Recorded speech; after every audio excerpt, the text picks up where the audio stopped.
নমস্কার, কেমন আছেন সবাই? শঙ্করী স্টোরিতে সবাইকে স্বাগত।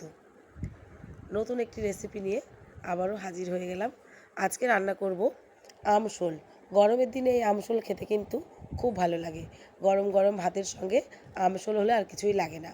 কড়াইতে সর্ষের তেল দিয়ে তার মধ্যে দিয়ে দিলাম কালো জিরে। এর মধ্যে যদি আপনারা সর্ষেও দেন ফোড়নে, তাও কিন্তু ভালো লাগবে। আমি দিলাম কালো জিরে, দিয়ে দিলাম কেটে রাখা আম। একটা আম 4 ফালি করে কেটে নিয়েছি, দিয়ে একটুখানি নুন আর হলুদ দিয়ে নাড়াচাড়া করে নিলাম। খুব বেশি নাড়াচাড়া করার কিন্তু কোনো প্রয়োজন নেই। তার আগেই শোল মাছটাকে আমি একটু ভেজে নিয়েছিলাম কোনো রকমে এপিট ওপিট করে। আর বেটে রেখেছি এখানে সর্ষে। আমি কিন্তু সাদা সর্ষে ইউজ করেছি, আপনারা চাইলে সাদা কালো যে কোনো একটা ব্যবহার করতে পারেন। আমি সাদা সর্ষেটাই ব্যবহার করেছি। সাদা সর্ষে বাটা দিয়ে একটু নাড়াচাড়া করে নিচ্ছি, নিয়ে তারপর পরিমাণ মতো দিয়ে দিলাম জল। খুব বেশি জলের প্রয়োজন হয় না, কারণ আম তো সেদ্ধ হতে বেশি সময় লাগে না, অল্প একটু জল দিলেই হয়ে যায়। তারপরে সাথে সাথেই দিয়ে দেবো মাছগুলো দিয়ে ঢাকা দিয়ে দেবো। এত শরীর খারাপ করেছে, ভয়েস ওভার দিতেও পারছি না। 2টো কাঁচা লঙ্কা চেরা দিলাম, কারণ কোনো লঙ্কা বাটা আমি দিইনি, সর্ষের সঙ্গে কোনো লঙ্কা আমি বাটিনি।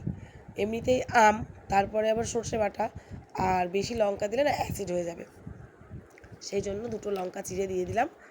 যদি আপনারা মনে করেন দেবেন না, নাও দিতে পারেন, তবে দিলে কিন্তু খুব ভালো টেস্ট হয়। এতটা কষ্ট হচ্ছে কথা বলতে, গলা টলা পুরো শুকিয়ে যাচ্ছে, কথাই বলতে পারছি না। হয়ে গেছে আমার আমশোল একদম রেডি। একটু গ্যাসের জোর কমিয়ে ঢাকা চাপা দিয়ে রেখে দিয়েছিলাম খানিকটা সময়।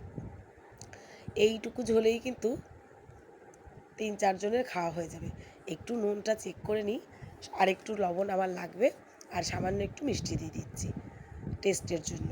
ব্যাস, আমার একদম রান্না কমপ্লিট হয়ে গেছে। এবারে নামিয়ে নেব।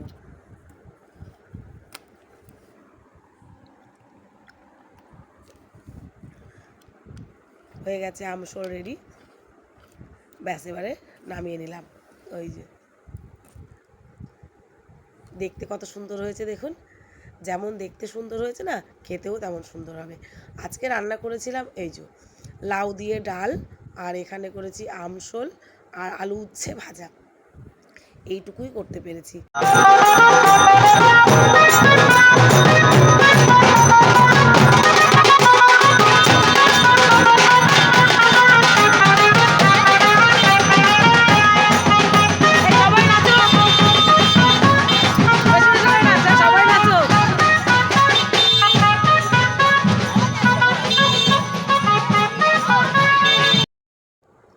কিসের শোভাযাত্রা বেরিয়েছে বলুন তো? না, কোনো বিয়েবাড়ির নয়, আমাদের এখানে নামযজ্ঞ হবে। সমস্ত গ্রামের মহিলারা মিলে এই নামযজ্ঞের অনুষ্ঠানটা করছে। সেই নামযজ্ঞের জন্যই ওরা আর কি জল সইতে বেরিয়েছিল। চলে এসেছি আমরা বিয়েবাড়িতে এসে দেখছি কোণে এখনও সাজানো হয়নি, মানে বউ এখনও সাজানো হয়নি। তো চলে এলাম প্যান্ডেলের দিকে। বাড়িতে বেশ সুন্দর করেই চারিদিকে পরিপাটি করে সাজানো গোছানো হয়েছে, দেখতেও বেশ ভালো লাগছে।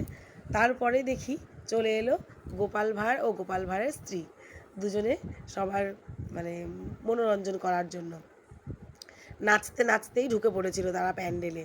এই যে দেখতে পাচ্ছেন তো, এই যে গোপাল ভাঁড় আর গোপাল ভাঁড়ের স্ত্রী। গোপাল ভাঁড়ের ওই ভাঁড়ের মধ্যে রয়েছে লজেন্স।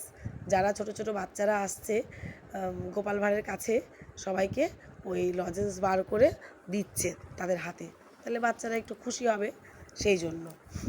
ভাঁড়ের মধ্যে কি রয়েছে শুধু শুধু নিয়ে আসলে তো দেখতে ভালো লাগবে না, আর ওটার একটু ওজন হলেও ভালো লাগবে হাতে করে না, মানে নিয়ে বেড়াতে। তাই ওর মধ্যে লজেন্স ভর্তি করে নিয়ে এসছে। গোপাল ভাঁড় তো ভুঁড়িটাকে বানিয়েছে ফলস, আর গোপাল ভাঁড়ের স্ত্রী ওই যে চুলটাকে ফলস বানিয়েছে। গোপাল ভাঁড়ের ভুঁড়ি চুল দুই ফলস রয়েছে, দেখতে কিন্তু খুব সুন্দর লাগছে ওদেরকে। দুজনের জুটিকে দারুণ লাগছে, দারুণ বানিয়েছে।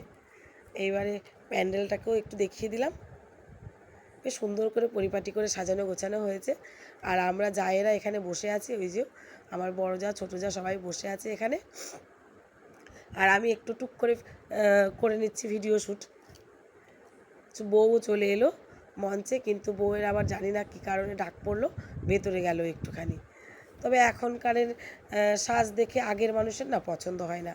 আশেপাশে বসে আছে যারা, তারা বলছে মনেই হচ্ছে না নতুন বউ, সেই পার্টি লুকের মতো অন্যান্য মহিলারা যেমন সেজে আছে ওকেও সেরকমই লাগছে। এখন না এরকমই সাজে। তারপরে যা গরম পড়েছে, এর থেকে হেভি সাজ যদি দেওয়া হয় তাহলে আর দেখতে হবে না। তবে এখানে এরা কুলারের ব্যবস্থাও করেছে, চারিদিকে প্রচুর ফ্যান দিয়েছে যাতে কারো কোনো অসুবিধে না হয়। তো ভিড়ের মাঝখানে পড়বো না বলে চলে এলাম খেতে। দেখছি প্রথম ব্যাচ বসিয়ে দিয়েছে, সেই জন্য আমরা চলে এলাম। আর বাড়িতেও তো ফিরতে হবে, তাই না? অনেকটা রাতও হয়ে যাচ্ছে, সেই জন্য খেতে বসে পড়েছি এসে। আমি, ছোটো যা আর আমার বড় জায়ের ভাই, আর আমাদের যে টোটোওয়ালা ছিল সে। দিয়ে দেখিয়ে দিলাম আপনাদের একটু মেনু কার্ডটা। খেতে বসে গেছি আমরা। আর আমার যা আর ভাসুর যে এসছে, ওরা তো প্যান্ডেলে খায় না, ওদের জন্য ঘরে রান্নাবান্নার ব্যবস্থা আছে। যারা প্যান্ডেলে খায় না তাদের জন্য ওরা ওখানেই খেয়ে নেবে। দেখতে দেখতে চলে এলো খাবার। এখানে রয়েছে ডিমের ডেভিল আর একটু দিয়ে দিল সস। তারপরেই দেখতে দেখতে চলে এলো রাধাবল্লভী। রাধাবল্লভী চানা মশলা পাতে পড়তেই পাশে দেখছি বউ আবার, মানে নতুন বউ আবার ঘি ভাত দিচ্ছে সবার পাতে পাতে। তারপরে চলে এলো ভেজ ডাল আর পটল চিংড়ি, একটু দিয়ে দিল চিপস, তারপরে দিয়েছিল দই কাতলা, আর দিয়ে দিল মাটন। নরম নরম মাটনের পিসগুলো যেমন সুন্দর ছিল, মাটনের ঝোলটাও ছিল তেমন সুন্দর। শেষ পাতে পেয়ে গেলাম একটু চাটনি আর পাঁপড় ভাজা। রসগোল্লা তো আমি খাই না, সেই জন্য নিইনি। আর একটা সন্দেশ দিয়ে খাওয়াটাকে শেষ করেছিলাম। খেয়ে দিয়ে উঠে সবার সঙ্গে দেখা করে তারপর আমরা বেরিয়ে পড়েছি বাড়ির দিকে যাব বলে। তো রাস্তায় এসে দেখছি গোপাল ভাঁড় আর গোপাল ভাঁড়ের স্ত্রী দুজনে মিলে সেই নাচানাচি করছে। তো আমরা আবার একটুখানি দাঁড়িয়ে দেখতে শুরু করে দিলাম, যে তারপরেই টোটোতে উঠে পড়বো। উঠলে তো বেশিক্ষণ লাগবে না বাড়ি যেতে, আধ ঘন্টা কি 35 মিনিট মতো লাগবে বাড়ি পৌঁছোতে। সেই জন্য একটু দাঁড়িয়ে গেলাম।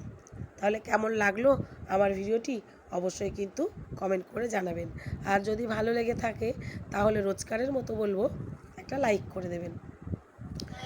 আর বিয়েবাড়ি থেকে এসে সোজা চলে এসেছিলাম নামযজ্ঞের অনুষ্ঠানে। তখন দেখালাম না মহিলারা জল সইতে গেল, সেই নামযজ্ঞের অনুষ্ঠানে এসে দেখছি আজকে তো অধিবাস, অনেকটা রাতও হয়ে গেছে, অনেক লোকজন এখন আর নেই। তো আজকের মতো এখানেই শেষ করছি। শুভরাত্রি।